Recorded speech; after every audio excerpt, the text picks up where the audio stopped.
Gabadh Muslimad ah oo aad ugu dhegnayd diinteeda Islaamka ayaa Alle qudradiisa waxa uu ku beegay nin Muslim ah.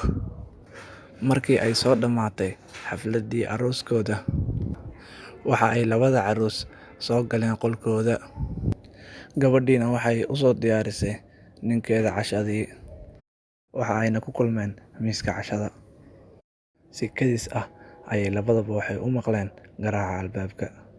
Ninkii aad ayuu u carooday, waxa uuna dhahay, "Waayo saacaddani cidda noo imanaysa?" Haweeneydii ayaa istaagtay si ay albaabka u furto. Waxa ayna dhahday, "Waa qofma." Waxa ay maqashay cod gaaban oo lagu dhahayo, "Waxaan u baahanahay xoogaa yar oo cunto ah." Haweeneydii waxay u soo laabatay ninkeeda, waxa ayna ku dhahday, "Waa miskiin u baahan cunto oo cuno." Ninkii waa uu xanaaqay, waxa uuna dhahay, "Ma miskiin buu ahaa qofka naga qasay habeenkii koowaad ee guurka?" Ninkii waxa uu u soo baxay ninkii miskiinka ahaa, waa uuna dilay dilis aad u daran, waa uuna buriyay. Ninkii miskiinka ahaana waxa uu meesha ka tegay asagoo baahan, jirkiisana ay ku yaalaan dhaawacyo. Ninkii waxa uu ku soo noqday fadhigiisa asagoo ka caraysan ninkan miskiinka ah ee ka qasay fadhigii macaanaa. Markiiba waxa uu dareemay dhib iyo cidhiidhi fara badan.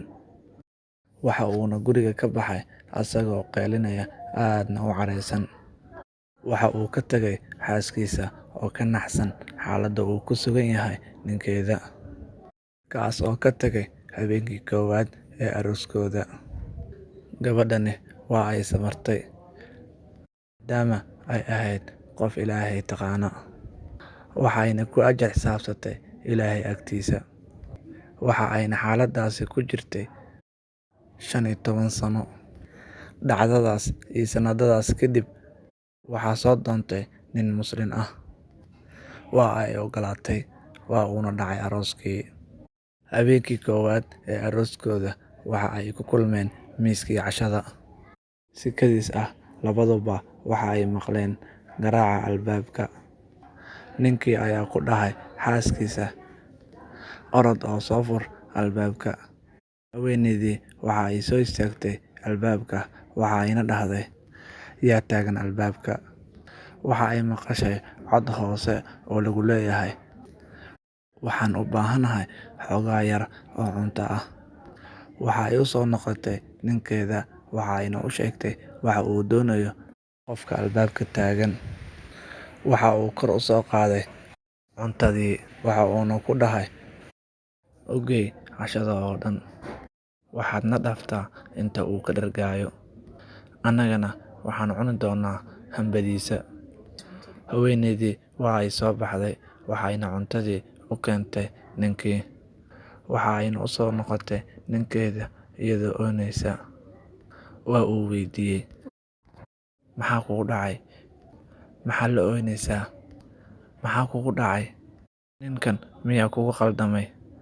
Waxa ay u jawaabtay iyada oo ilmadu aad uga qubanayso, "Maya, laakiin ninka eriddaada fadhiya ee cunaya cuntadaada waxa uu ahaa ninkeyga 15 sano ka hor. Habeenkii koowaad ee arooskeena waxaa albaabka inoo soo garaacay nin miskiin ah. Ninkeyga waa uu baxay, waa uuna dilay, waxa uuna buriyay asaga oo aan cunno siinin. Waxa uuna ii soo noqday asagoo aad u caraysan, oo aad u maleyso in uu jinni ku dhacay ama shaydaan uu taabtay.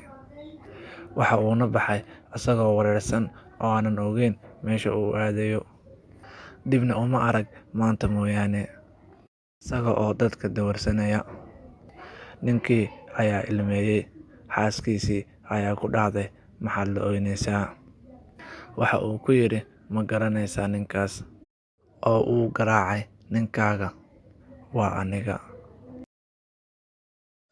وما أصابكم من مصيبة